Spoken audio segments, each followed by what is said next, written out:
Hello, basketball people, we have news. Let's go to more news about the Golden State Warriors. I ask you to give a thumbs up and subscribe to my channel, as I am a Warriors fan. The Warriors have made some good signings, but the defensive end needs another player, and a move to bring in the controversial Dillon Brooks from the Phoenix Suns is being considered, with Jonathan Kuminga involved in the deal. Dillon Brooks is a player with a lot of energy, his enthusiasm is contagious, he's courageous, and he's a relentless defender.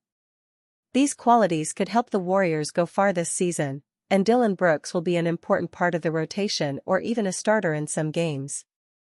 By January 15, the Golden State Warriors will have far greater trade flexibility than what they had with Jonathan Kuminga during the offseason, potentially opening up a chance to renew discussions with those rivals that had interest in the young forward during sign-and-trade conversations in recent months.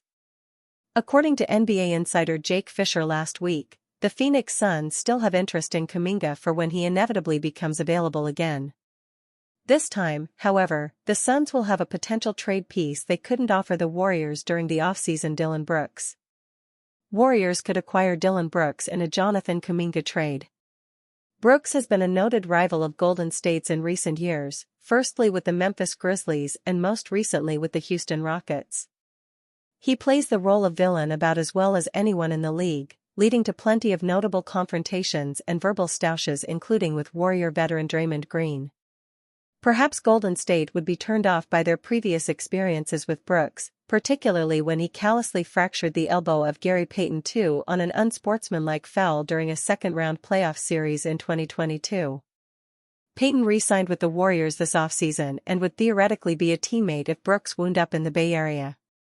Beyond the past experiences though, Brooks actually makes a lot of sense for Golden State as a veteran 6 feet 6 inches 3-and-D wing who you could foreseeably see fitting from a system standpoint next to Stephen Curry, Jimmy Butler, and Draymond Green.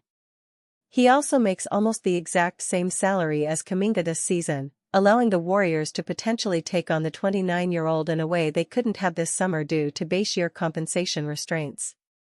Brooks is far more likely to play big playoff minutes for Steve Kerr than Kuminga is right now, with the former having started in all 7 games for the Rockets during their exhilarating first-round series against the Warriors last season. Mike Dunleavy Jr. and the Golden State front office would have to balance that with Kuminga's far greater upside, and the potential that the former 7th overall pick could go on and develop into a star at a direct Pacific rival. Brooks is yet to play a game in Phoenix after the blockbuster Kevin Durant trade during the offseason, but it's not inconceivable to suggest that the Suns would be willing to do a straight swap given their interest in Kuminga. What would Golden State do with such an offer? If they get to a point mid-season where they think they're one key playoff rotation piece away from legitimate contention, and that player evidently isn't Kuminga, then it might be too good for them to refuse. It will clearly be dependent on the form of both teams and both players as the season progresses, along with a player like Moses Moody who may become the Brooks-type player that the Warriors want without having to actually make a trade. Why Draymond Green is right about Warriors' title chances. The Golden State Warriors aren't done yet. Until Stephen Curry retires, it's impossible to count them out. Yes, they have an older roster. Yes, injuries are a concern. However, between Curry, Jimmy Butler, and Draymond Green, they boast one of the best trios in the NBA. They also made sure to build an elite supporting cast this offseason and have trade candidates in Jonathan Kuminga and Moses Moody to further bolster their roster. Green has long been Curry's biggest advocate and believer.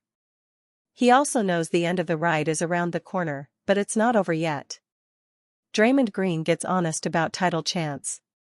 Between the Houston Rockets, Denver Nuggets, Los Angeles Lakers, and Oklahoma City Thunder, this is the best the Western Conference has been in a long, long time.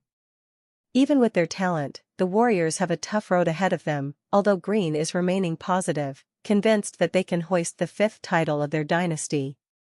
Unfortunately, Batman, Curry, went down with a hamstring injury, and it kind of changed the outlook on things a little bit, said Green of last year's playoff run, clearly convinced that a healthy Curry would have been enough for the Warriors to go even deeper. We think we're even in a better position now to win a championship than we were last year. Last year, Jimmy didn't even know any defensive terminologies. We were just making it work. Numbers back up Draymond Green. If we told you that the team with a .742 winning percentage was coming back with the same roster, would you pick them to be title favorites? What about a team that was plus 10 per 100 possessions? The team with the best defense in the league? The highest free throw rate? The Warriors were just that after adding Butler last February. Yeah, we'd have some confidence in them.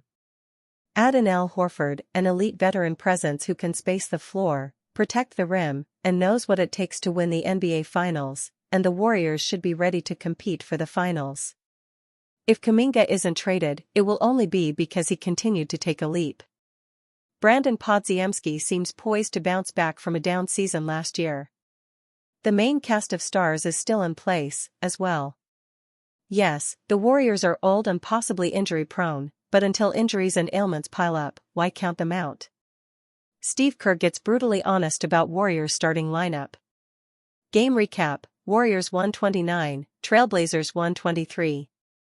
The much-anticipated debut of the Golden State Warriors' projected starting lineup for the 2025-26 NBA season got off to a rocky start Wednesday night, forcing head coach Steve Kerr to deliver a blunt assessment of his team's readiness. Despite rallying late to secure a 129-123 come-from-behind win over the Portland Trail Blazers in their second preseason game, Kerr didn't mince words about his starters' lackluster showing. "I didn't think we were ready to play," Kerr said. "I don't know that we got a good enough look at that lineup to really know. It should fit, with AL shooting, and we have a lot of length. Moses on the ball. But they took it to us right away." Warriors starters struggle early. Golden State opened with a new-look lineup of Stephen Curry, Moses Moody, Jimmy Butler, Draymond Green, and Al Horford, but the group looked disjointed from the start. All five posted negative plus-minus ratings in the opening quarter, as Portland stormed ahead with a 39-point outburst. Only Butler managed to recover, finishing the first half with a +3 before joining the other veterans on the bench for the remainder of the game. Curry ended with 11 points and 3 assists in 15 minutes, while Butler added 12 points, half from the free throw line, along with 3 assists. Moody scored 10 points but was -10, Green had 9 points and was -5, and Horford, the team's prized offseason addition, missed all 4 of his field goal attempts in 11 minutes, finishing at -1. Kerr's defensive adjustment falls flat. Kerr inserted Moody into the starting lineup over Brandon Podziemski, hoping to bolster the perimeter defense that had struggled in their preseason opener against the Los Angeles Lakers. "He got to guard the ball," Kerr explained.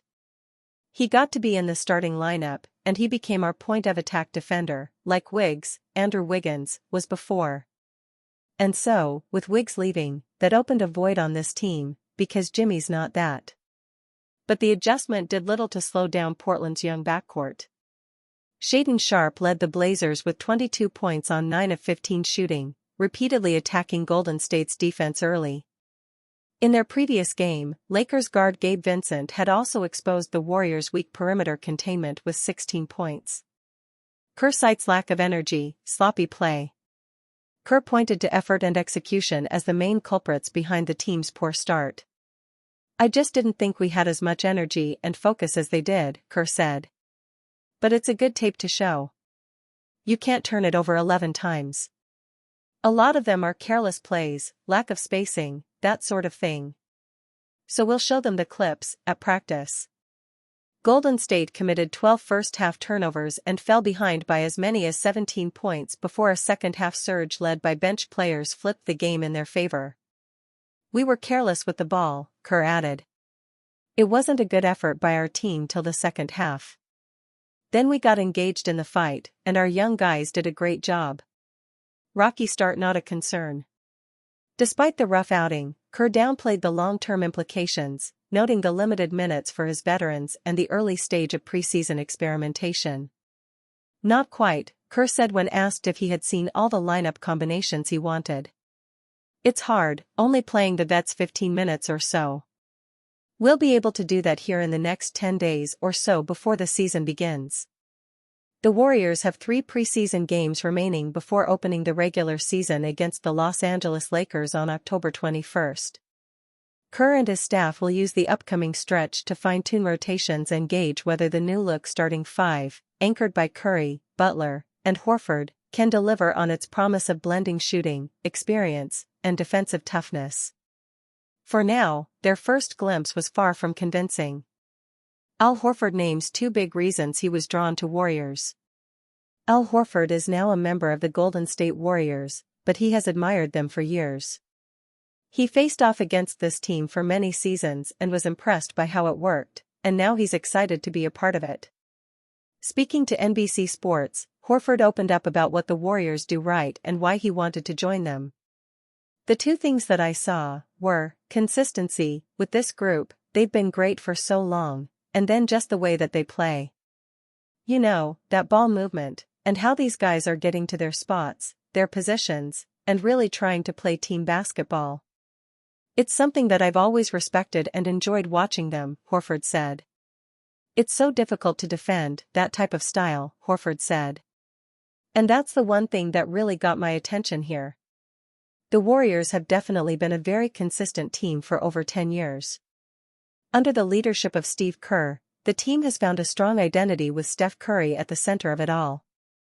Horford has been able to witness this from afar, and now he is going to be a part of this special team.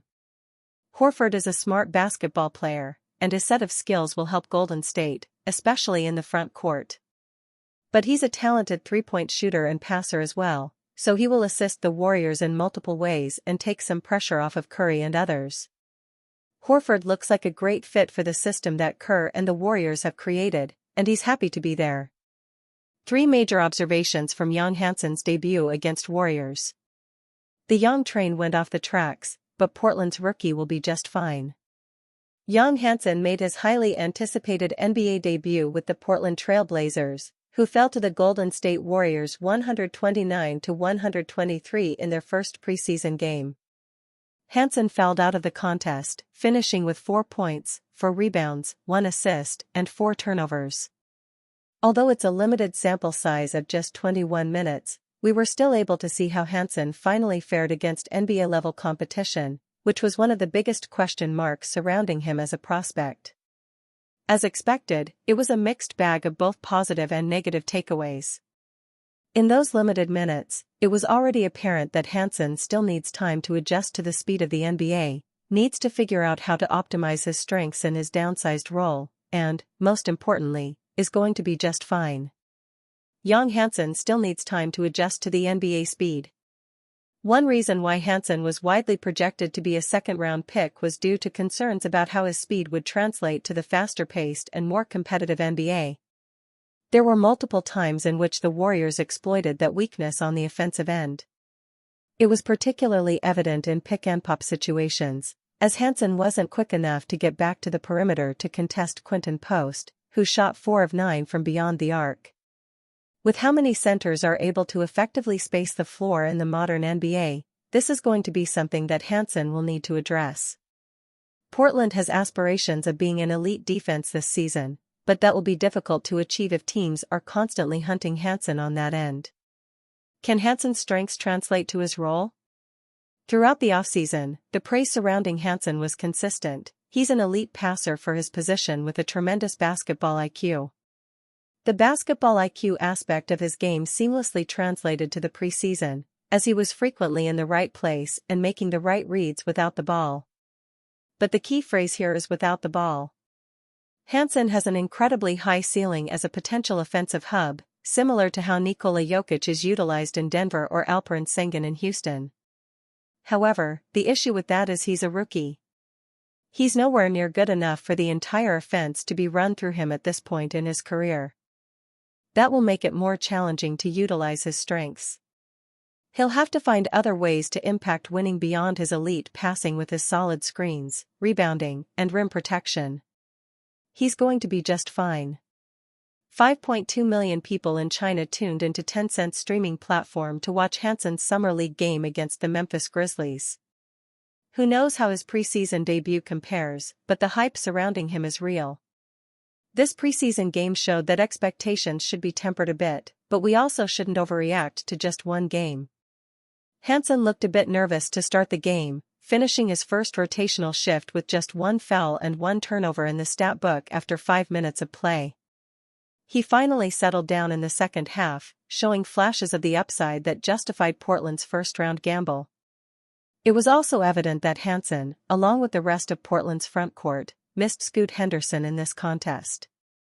Drew Holiday recorded 7 assists in the first half, but sat out the entire second half. Hansen would have benefited from playing alongside more playmakers. There were multiple possessions where a smaller defender switched onto him in the post, but Portland failed to get him the ball to capitalize on that mismatch. His next opportunity to get the young train back on track is on October 10, when the Blazers take on the Sacramento Kings in Portland's home opener.